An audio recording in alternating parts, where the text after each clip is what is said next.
Stick with me through this video, guys. I'm going to show you one way that you can begin to assess whether or not your dog understands the markers that you use in training in the way that you intend your dog to understand those markers.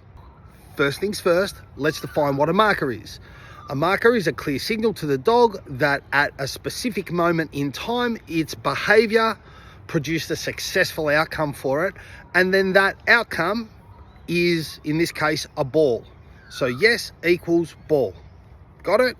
Good. Now let's define the skill that I'm asking my dogs to complete. The entire skill of running around the witch's hat means when I say go round, my dog turns to the cone, runs at the cone, turns clockwise, runs back to me. That's the whole skill.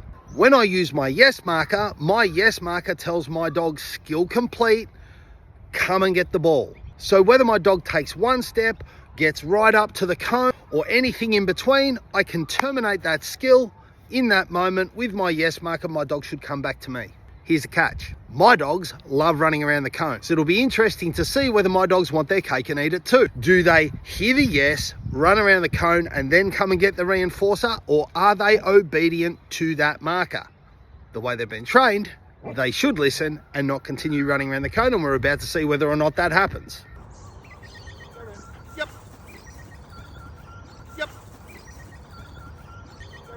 Yep. Jump. Push.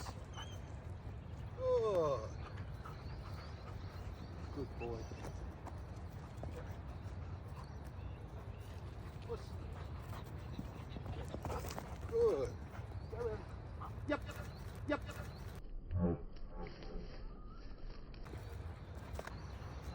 Jump.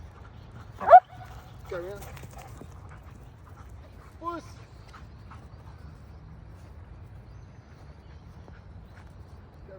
Yep.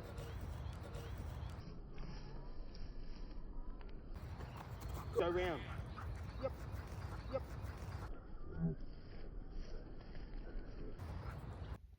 So that's great. Both of my dogs responded exactly as I'd hoped and exactly as I'd intended them to be trained to respond, even in the face of a competing motivator such as that cone, which they love doing. So now let's wrap this up and move on. You might think we've just gone down this nerd rabbit hole with dog training, but I can assure you markers really are a very big deal.